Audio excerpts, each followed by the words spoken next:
Mike, good morning to you. Happy holidays to you. How are you? Morning, Coach. Good morning. Good morning. Happy holidays, Chris and Kevin. Thank you so much for joining us this morning. Coach, let's get started here. Your Cowboys in the playoffs for the first time since 2018.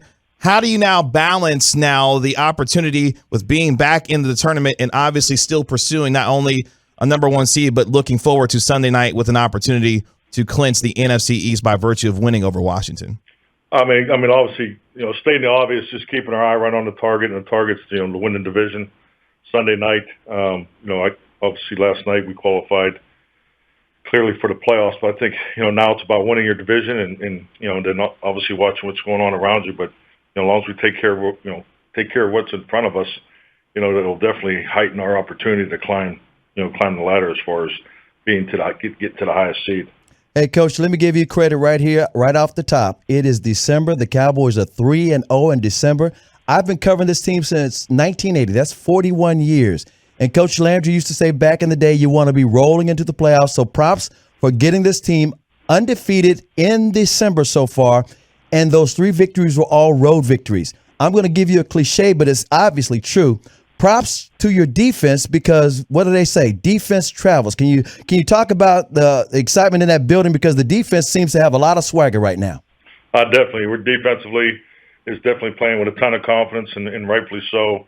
You can just really see it coming all together. And, and as we've been able to get some of our veterans back, off of IR, that's been a huge, boost for us. And I think just really the continuity of the defense and the reality of how many guys that we've been playing with on defense has been exciting. So we got to keep that momentum because, as you said, defense travels, and it's always, in my opinion, been the thermostat of a football game. Because when you always have good defense, you're always right there and have the opportunity to win the game. Mm-hmm. Speaking of health, Coach, one of the things that as teams go throughout the rest of the regular season, especially deep into the season, is the health and concern of the health of the football team. When you look at Tyron Smith, what update could you provide with Tyron Smith and how he's been progressing and what his availability looks like going forward? Just information from the training room was he did everything that hit all his targets yesterday, so he's getting better. Today it'll be interesting to see how he comes in here today. And frankly, if he doesn't practice tomorrow, that's always kind of the threshold for us when guys are coming back. So if he practices tomorrow, we'll have a chance. But if he doesn't practice tomorrow, then he will not be available Sunday night.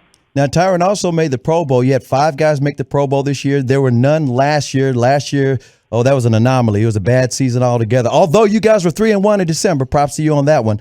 But Tyron made the Pro Bowl. 5 guys made it. Zach Martin as well. Brian Anger as well.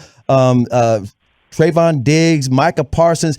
Can you talk about if you guys did anything special for those guys or mentioned it? Or I know how teams kind of rally about little things like that. Oh yeah, definitely. I mean, I think we're in a virtual operation this week as we've gone through the full protocol items that are in place here. Mm-hmm. So we didn't. The point is we didn't have a team meeting in person, but we had a little presentation at team meeting, and then obviously when we got the news.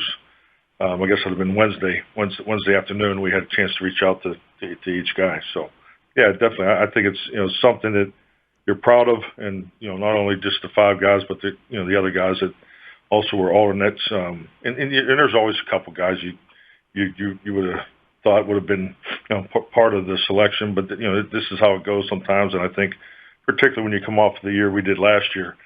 Sometimes it takes 2 good years to see the players to be recognized on an individual basis. Exactly. And you know what? I've been lauding Brian Anger since Thanksgiving. I've been calling him like the unsung hero. Can you talk about? I mean, this is quite an honor for him because you only get 1 punter and 1 kicker from each conference. Could you talk about how he's been so effective for you guys this year? Because he does things a lot of people may not appreciate, especially helping out the defense. Absolutely. I think he's clearly been a huge asset to our special teams. You can see it right away. Very consistent, obviously very talented. I mean, he's got the distance, he's got the placement, and he definitely has the experience. Just the way he controls the placement of the football has been so impressive. And just a big time professional. Just very consistent in everything he does in the locker room and so forth. But just look at the last game, just to echo your point. He was a big part of our field position with the ball placement, and our coverage units did a great job there. So especially with the way our defense was playing and and his ability to keep pinning them back was a big part of our victory. Mike McCarthy, your head coach of your Dallas Cowboys, joining us right here on Sean and RJ, right here on 105.3 The Fan. Mike, when you look at this offense in the first half of the season, number one scoring offense in the NFL, number one total offense in the NFL, over the last 6-7 weeks, some offensive struggles, particularly in the red zone. When you look at how you want this offense to look, especially over the final 3 games, where do you see the biggest improvement as far as how you guys can handle red zone opportunities and be able to capitalize on those better going forward? Well, I think like anything, the starting point really offensively is always ball distribution. You really want to get the ball, distributed throughout your perimeter players. That's the focus each and every week. We have a goal, how many times we want the ball distributed, and I'm talking about number of rushes versus completions. And you just take that through the situations. And I just think like anything, when you're seeing more, just soft coverage and so forth, just the patience and that you have to have, those completions. Because, I think like anything, you have a philosophy in every situation. And, our red zone philosophy is touchdown or check down in particular, when we're talking about the passing game. So, it's always the little things, the details that sometimes go, in phases. But, our ball distribution, particularly the last 2 weeks, has been right where we need it to be. But we just got to get the ball pushed up in the seams and maybe create a little more space, so for the opportunities with our perimeter guys. So, because, I think we've been about 10, 11 broken tackles the last 2 weeks. And you always want to be, right at that or above that each week because, that's definitely part of the production of this offense. Speaking of the distribution to your perimeter players, and obviously this team has noticed much more cover 2, much more 2 safety play as far as the second half of the season is concerned. Are there things that this offense can do better when it comes to beating cover 2, whether it be finding more explosive plays down the field to the perimeter players? What do you all feel like can be better as far as trying to beat cover 2, what you've seen much more during the second half of the year?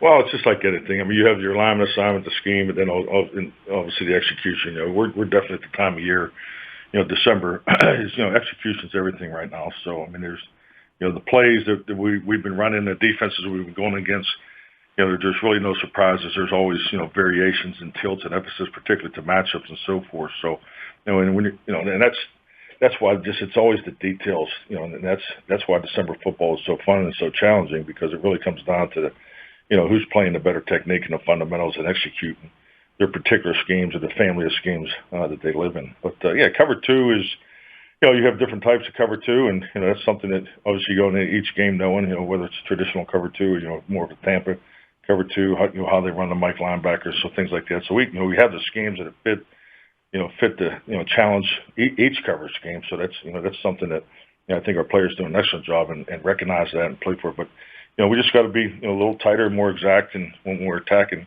cover 2 and hit those voids and create the matchups and get the ball distributed.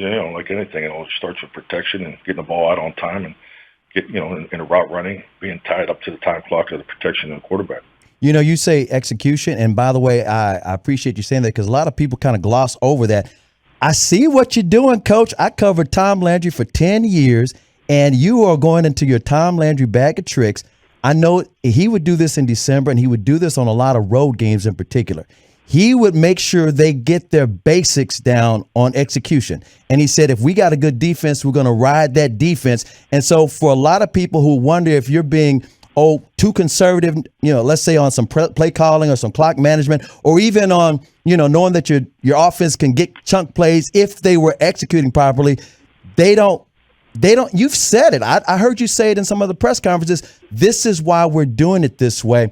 Are you kind of basically going back to old school saying, let's get our basics down first before we go all out and do the things we were doing when we were rolling with six victories in a row? Well, I think the biggest thing, in the game of football, it's really the same, and it's just really how you get to it.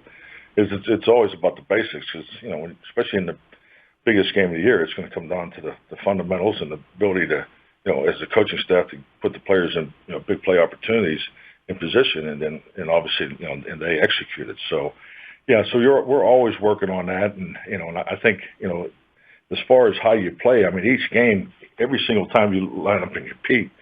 Every game is different. It takes on an identity, and there's strengths and weaknesses. There's an ebb and flow to each and every game, and those are the things that I think our guys do a really good job of paying attention to, and I think you're seeing our team really come together, and hit the target for being a complementary football, because complementary football wins in playoff and championship football. That's just the facts. It's very difficult to win a championship when your team is tilted one way or the other, whether it's to your offense or to your defense. So I think our guys, especially you can see it in our locker room, the connectiveness that these guys have. They're a tight group. It's a group that's very high in work ethic. So, but our ability to continue to grow the complementary attitude and philosophy is going to be a big strength for us moving forward. Yeah, and I think they talk about it all the time. Those guys talking about how it's like a real team, all sides of the ball. They all love each other. They all hang out together. They do a lot of different things together. And I noticed after the game, they talked about the big bet between Tank Lawrence and Dak Prescott, takeaways versus touchdowns. I thought that was nice added value. What do you think about the competition on that? Love the competition. I mean, it's all about competing, and you're talking about two guys right there that are as competitive as anybody that I've ever worked with. So it's healthy, it's good. I think it's just you're seeing guys push each other, within the environment and the culture, particularly our locker room, and I think it's awesome.